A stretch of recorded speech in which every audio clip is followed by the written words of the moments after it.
লক্ষ্মীপুরে জমির চাষাবাদকে কেন্দ্র করে প্রতিপক্ষের হামলার শিকার হয়ে পিতা-পুত্র হাসপাতালে। ১৬ ডিসেম্বর সোমবার বিকেলে জেলা সদর হাসপাতালে চিকিৎসাধীন অবস্থায় আহত শহীদুল্লাহ গণমাধ্যমকে তাদের উপর হামলার বর্ণনা তুলে ধরেন।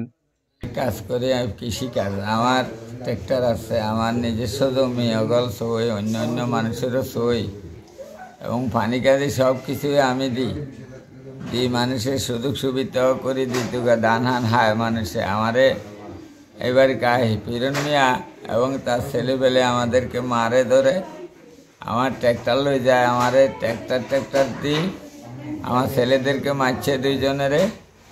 মারার পরে আমি গেছি, আমার যাওয়ার পরে আমার জামাই গেছে, আমার দৈত্যগুলি জামাইরাও ফিরছে। আমার 4জন মানুষের পিডি মেডিকেলে হারাইছে। হুমকি দুমকি দিতে আছে, তার কাছে পিস্তল আছে, পরশুকাও পোলা বান্ধে কইছে যে বিছনার তলে পিস্তল আছে, পিস্তল লই আয়। এর আগে ১৪ ডিসেম্বর শনিবার দুপুরে সদর উপজেলার উত্তর হামছাদি গ্রামের অজির বিলে শহীদুল্লাহ দুই ছেলে রকি ও মোহনকে মারধর করে তাদের প্রতিপক্ষ হিরণ মিয়ার দুই ছেলে মারুফ ও ফিরোজ। খোঁজ নিয়ে জানা গেছে, দীর্ঘ কয়েক বছর ধরে কৃষক শহীদুল্লাহ নিজ গ্রাম উত্তর হামছাদি অজির বিলে বোরো ধানের চাষাবাদ করে আসছেন দুই ছেলেকে নিয়ে।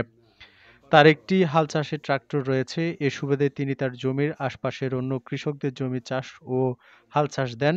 তবে চলতি বছর হঠাৎ কৃষক শহীদুল্লাহ হাল চাষের দিকে কুদৃষ্টি পড়ে তার প্রতিবেশী হিরণ মিয়া ও তার দুই ছেলের। কৃষক শহীদুল্লাহকে হিরণ মিয়া সরাসরি বলে দিয়েছেন এখন থেকে আর অজির বিলে হাল চাষ না করার জন্য। সর্বশেষ শনিবার দুপুরে শহীদুল্লাহর ছেলে রকি ও মোহনকে হিরণ মিয়ার দুই ছেলে মারধর করে। খবর পেয়ে শহীদুল্লাহ ছুটে গেলে তাকেও মারধর করে।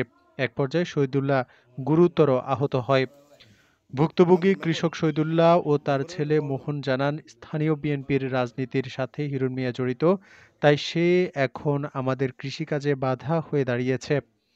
অন্যায়ভাবে হিরণ ও তার দুই ছেলে আমাদের মারধর করছে, আমরা এখন তাদের ভয়ে পালিয়ে বেড়াচ্ছি।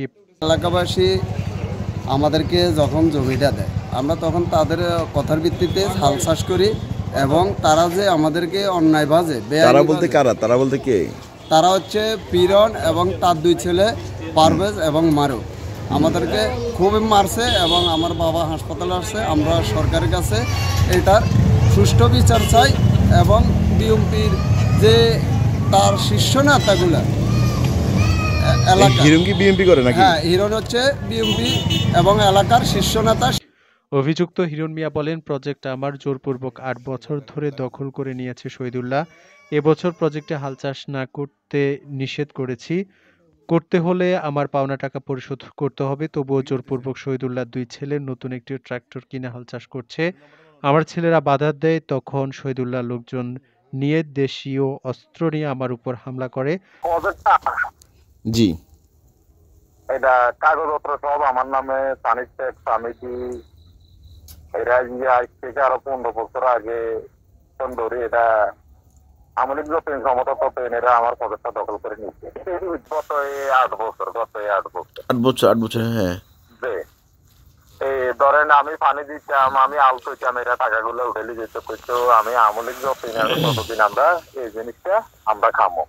লক্ষ্মীপুর সদর মডেল থানার ভারপ্রাপ্ত কর্মকর্তা আব্দুল মুন্নাফ জানান, কৃষক পরিবারের উপর হামলার বিষয়টি আমাদের জানা নেই। ক্ষতিগ্রস্ত পরিবারের পক্ষ থেকে লিখিত অভিযোগ দিলে তদন্ত করে প্রয়োজনীয় ব্যবস্থা নেওয়া হবে।